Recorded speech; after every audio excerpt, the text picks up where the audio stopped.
में हुए थे, कितने लोग पास हुए थे? लिस्ट है किसी के पास? 200 लोगों का नाम बताइए, 200 लोगों का नाम बताइए जो सीवान के टीचर बने हो बीपीएससी में। क्योंकि शिक्षा ही नहीं है तो परीक्षा में कहां से शामिल होंगे? जब शामिल नहीं होंगे तो रोजगार कहां से आएगा? बात करते हैं देश की, जिला ही नहीं बढ़ रहा है। यहाँ के नेताओं का क्या है? देश की बात करेंगे, बिहार बचाओ, देश बचाओ। जिला भाड़ में जाए, जिला भाड़ में जाए।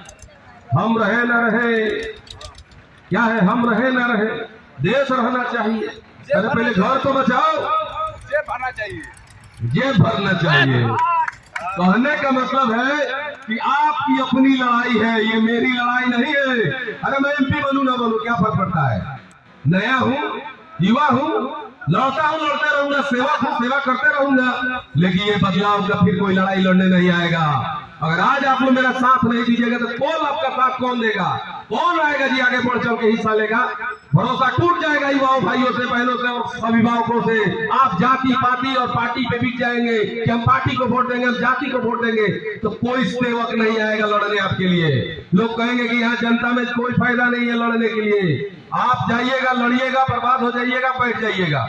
अरे किसी भी लड़ाई लड़ने के लिए साथ का होना जरूरी है। जब देश की लड़ाई हुई थी तो खाली गांधी जी ने नहीं लड़ाई लड़ा था, सुभाष चंद्र बोस ने, चंद्रशेखर आजाद ने, सबने लड़ा था। आप सिर्फ गांधी जी की बात करते हैं। नोट पे गांधी जी आ गए तो गांधी जी देश को आजाद करा दिए, तो चंद्रशेखर आजाद कहाँ थे? हैं? सुभाष चंद्र बोस कहाँ थे? बताइए वो लोग कहाँ थे? और भी बहुत सारे लोग थे, तीनों साथ में चलते थे। सब लोग, बहुत सारे लोग, लाखों की संख्या में, हजारों की संख्या में लड़ाई लड़ने वाले लोग, तब देश आजाद हुआ। आज एक आदमी निकला, 100 आदमी होंगे, 1000 होंगे, लाख होंगे, लेकिन लड़ाई लड़नी पड़ेगी। घर में बैठ के पेपर और टीवी पढ़ने से सीवान का विकास नहीं होगा, और बड़ी बड़ी बातें घर में या चौक चौराहे पे करने से नहीं होगा कि भाजपा जीत रहा है, राजद जीत रहा है, कांग्रेस जीत रहा है। नहीं, आप देखिए कि आपके बीच कौन नेता है जो आपके बीच का है, आपके बीच रहने वाला है, आपके दुख में, सुख में, आपके जरूरतों पे खड़ा रहने वाला है, उसको वोट करना चाहिए। आज बदलाव लाइएगा, कल बड़े बड़े पार्टियां डर जाएंगी जनता से, और टिकट जब बांटेगी तो जनता से पूछ के बांटेंगी। आपको टिकट बांटने से पहले सर्वे होगा, और सर्वे में जिसका नाम है उसको टिकट मिलेगा। और जब सर्वे होगा तो जाहिर सी बात है जनता सेवक का ही नाम लेगी, जुमलेबाज नेता का तो नाम लेगी नहीं। तो ये लड़ाई एक बदलाव का है, सीवान का भी और पार्टी का भी। अगली बार जब आप लड़ाई लड़िएगा, कोई भी पार्टी टिकट देने से पहले 100 बार सोचेगा कि उसको टिकट दे रहे जनता में उसकी पकड़ है कि नहीं, जनता में उसका व्यवहार कैसा है, जनता के बीच वो कैसे रहता है, जनता का दुख सुख सुनता है कि नहीं, उसके घर में 3 दरवाजे है कि बिन दरवाजे है। अब आप देखे हैं कि 3 दरवाजा चाहिए कि बिन दरवाजा चाहिए? बोलिए, कौन सा दरवाजा चाहिए? 3 दरवाजा। 3 दरवाजे के अंदर वाले नेता चाहिए कि बिना दरवाजे के नेता चाहिए? बिन दरवाजा के नेता तो एक है जिले में, सेवक जीवन जादव, जिसके घर में दरवाजा ही नहीं है। जाके देख लीजिए, आज भी जीवन सेवा सदन में दरवाजा नहीं है, उखड़वा के बेचवा दिए।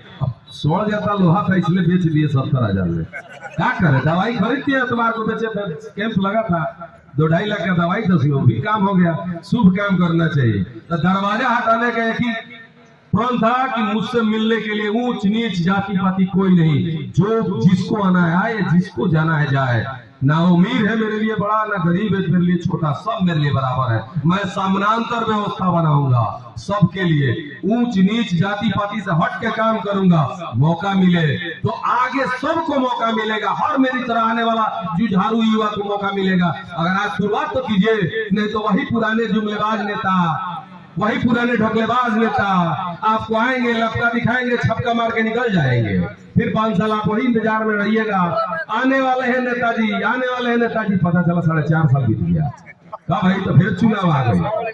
हाँ, विधानसभा के चुनाव आई तो फिर लोग प्रचार में लोग ब्रांड एम्बेसडर बन गए।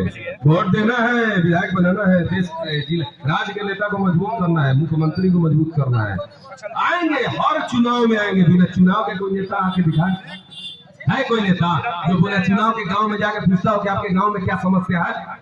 कोई नेता जो आपके क्षेत्र में जाके पूछता हो कि आप बताइए आपके क्षेत्र में रोड की समस्या, बिजली की समस्या, पानी की समस्या, शिक्षा की समस्या, स्वास्थ्य की समस्या? कोई नेता आज तक आया है? कोई आज तक पूछने आया है? क्या बताइए, बिना चुनाव के कोई पूछने आया तो बताइए। जीवन यादव हर संडे को प्रेस कॉन्फ्रेंस करके जारी करते हैं कि कोई भी समस्या हो तो आप फोन कीजिए 969350 पे। कौन अपने नंबर पर, कोई नेता का नंबर बोर्ड पर लगा है तो मेरा आज भी वही नंबर है, कल भी वही रहेगा। 3 साल से मेरे मोबाइल पे लगातार लोगों का समस्या सुनते हैं, उसको सुलझाने का, निदान करने का काम करते हैं। कभी मोबाइल बंद नहीं किए। क्यों? कि किसी की समस्या हो और मैं गलती से सो जाऊं, मोबाइल न उठा पाऊं और आदमी के साथ कोई घटना घट जाए तो मैं अपने आप को दुर्भाग्यशील समझूंगा कि मैं उसका काम नहीं आ सका। मैं गोरखपुर था एक दिन, एक कहानी सुनाता आप लोग को। मैं गोरखपुर था, मेरे से गलती हुआ, एक गलती लाइफ में मैं उसको सीखा। मैं गोरखपुर था, एक बच्चे का फोन आया कि भैया अपेंडिक्स है, बहुत दर्द है मुझे। मैं बोला अपेंडिक्स है, छोटी मोटी बीमारी है, हम आते हैं तो करवा देते हैं। गोरखपुर से आते सिवान भेज देते, डॉक्टर मुकेश की ऑपरेशन हो जाता। यही प्लान था मेरा। दूसरे दिन पता चला अपेंडिक्स फट गया, बच्चा मर गया, 12 साल उम्र था। जिंदगी में अफसोस होता है कि उस बच्चे को अगर हम ये कहते कि जाओ तुम ऑपरेशन करा लो, हमारे आने का इंतजार मत करो, तो शायद वो जिंदा होता। तो मैं अपनी गलती पर पछतावा करता हूँ। मेरी गलती थी वो, उस बच्चे की गलती नहीं थी। और जिंदगी भर इस बात को याद रखता हूँ, हमेशा अपने आप से कहता हूँ कि उस दिन मैं सिर्फ एक गलती किया। आखिर जब मुझे ऑपरेशन कल कराना था तो आज की नहीं, मेरी एक गलती की सजा उस बच्चे ने भोगा ना। मैं वही कहता हूँ कि उस आदमी को चुनिए, उस आदमी को लाइए जो आपके लिए दुख व्यक्त करे, दुख दिखाए नहीं, दुख व्यक्त करे, महसूस करे कि आपका दुख मेरा दुख। आपका बच्चा अगर शिक्षित होकर अगर दरोगा बनता है, एसपी बनता है, डॉक्टर बनता है, इंजीनियर बनता है, तो उसको लगे कि नहीं ये मेरा भाई है, मेरा भतीजा है, तब जाके आप आगे बढ़िएगा। आपके लिए लड़ने वाला तब होगा ना जब उसको लगेगा कि बच्चा मेरा है, मेरा छोटा भाई है। उससे प्रेम होना चाहिए, सबको अपना समानांतर समझना चाहिए। कुर्सी के बगल में कुर्सी लगा तो ये ना देखे किस जाति का है, गरीब है कि अमीर है। यहाँ तो कुर्ता पैजामा पहनने वाले लोग के बगल में जीन्स वाले बढ़िया पहन के बैठ जाए तो उसको बैठाएंगे, तो निगंदा पहन के तो उठा के हटा दे, कोई मीडिया में आ जाए।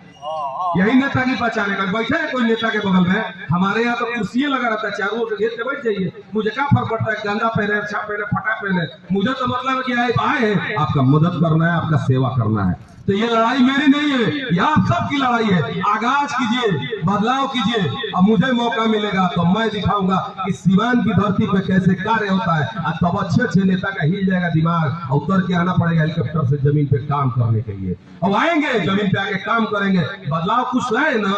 बढ़िया बढ़िया नेता लोग चंदा देल शुरू कर दो, जो मिलत नारला मिलत ला के नेता। अब उतर के दशहरा पूजा से लेके सरस्वती पूजा में नेताजी लोग चंदा बंटवाता लो, क्यों गरीब जाता था मदद करता लो। पहले क्यों कहला तो एग्जाम्पल बने, हम चाहते हैं बड़ा एग्जाम्पल बने, जिला स्तर पे काम करना चाहते हैं। आपका आशीर्वाद रहेगा तो हम जिला स्तर पे काम करके दिखाएंगे। एक मौका मैंने कहा था नगर परिषद में गोरखपुर की तरह दिखाऊंगा। आप लोग शहर जाते हैं देखते हैं ना, बदलाव आया है ना। जब नगर परिषद को 35 साल के भ्रष्टाचार को मैंने 1.5 साल में बदल दिया, तो सोच लीजिए कि पद पे नहीं रहते, अगर मैं खुद सीवान के एमपी बनूंगा तो क्या होगा, बदलाव कैसे होगा। एक मौका तो